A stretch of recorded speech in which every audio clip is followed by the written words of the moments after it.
بسم اللہ الرحمن الرحیم۔ السلام علیکم ورحمۃ اللہ وبرکاتہ۔ الحمدللہ وحدہ والصلاة والسلام علی من لا نبی بعد، اما بعد۔ اعوذ باللہ من الشیطان الرجیم، بسم اللہ الرحمن الرحیم۔ فلما بلغ معه السعي قال يا بني إني أرى في المنام أني أذبحك فانظر ماذا ترى قال يا أبت افعل ما تؤمر ستجدني إن شاء الله من الصابرين۔ اللہ تبارک و تعالیٰ نے ارشاد فرمایا فلما بلغ معه السعي، اور جب ابراہیم علیہ السلام دوڑنے دھوپنے کا لائق ہو گئے، سن بلوغت کے پہنچ گئے، قال یا بنی انی اری فی المنام، تو ابراہیم علیہ السلام نے کہا کہ اے میرا لخت جگر، میں تمہیں خواب میں دیکھتا ہوں، انی اری فی المنام انی اذبحک فانظر ماذا تری،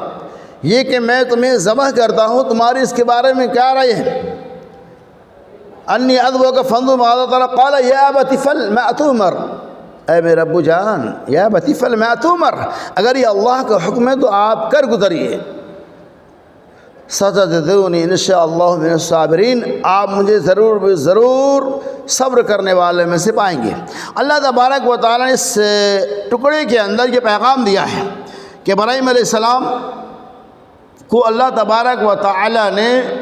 کبر سری کے عالم میں ایک لخت جگر عطا فرمایا، ایک اولاد دیا۔ آج جب یہ اولاد آپ کا سہارا دینے والا بن گیا تو آپ کو اللہ نے خواب میں دکھلایا۔ یہ عجیب بات ہے کہ اور جو احکامات ہیں،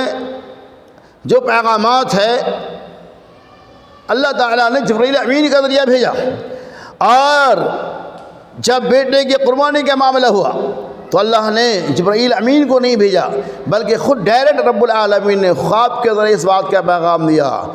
اور کہا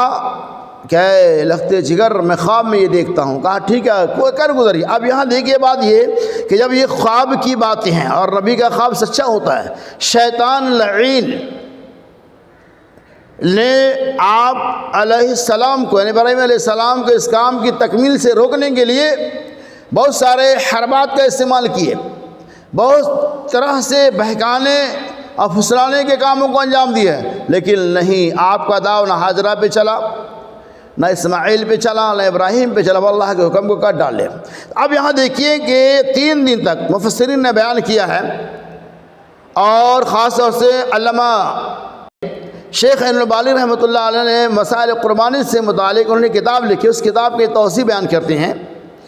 کہ اللہ تبارک و تعالیٰ نے 3 دن یہ خواب دکھایا، تینوں دن کے خواب کا الگ الگ نام ہے۔ پہلے دن کے خواب کا نام ہے یوم الترویہ، دوسرے دن کے خواب کا نام ہے یوم العرفہ، اور تیسرے دن کے خواب کا نام ہے یوم النحر۔ یعنی ترویہ کا معنی ہوتا ہے تفکر، تدبر کرنا، غور و فکر کرنا، یعنی جب پہلے دن خواب آپ نے دیکھا، اس خواب پہ غور کیا تو اس کا نام ہے یوم الترویہ، اور دوسرے دن جب آپ نے خواب دیکھا اس کا نام ہے یوم العرفہ، یعنی آپ پہچاننے کا دن، آپ اس چیز کو سمجھ گئے، بوجھ گئے، پہچان لیے، اور تیسرے دن کا خواب کا نام ہے یوم النحر، یعنی قربانی کا دن۔ اس طرح سے اللہ تبارک و تعالیٰ نے خواب کے ذریعہ اس کام کے کرنے کا حکم دیا، اور الحمدللہ اس خواب کو مکمل کر ڈالے، اور اللہ تبارک و تعالیٰ نے آپ کو اسماعیل علیہ السلام کو بچا لیا اور جنت سے ایک ذبیحہ کو بھیج دیا جس کی قربانی آپ علیہ السلام نے دیا۔ تو اس آیت پاک کے اندر اللہ یہ پیغام دے رہا ہے کہ اللہ تبارک و تعالیٰ اپنے نیکوکار بندوں کو مختلف طرح سے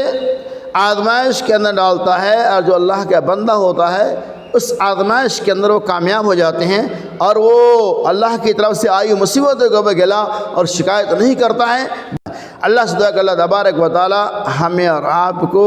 اللہ کے حکم کے مطابق قربانی جیسی عظیم سنت کی ادائیگی کی توفیق رفیق عطا فرمائے۔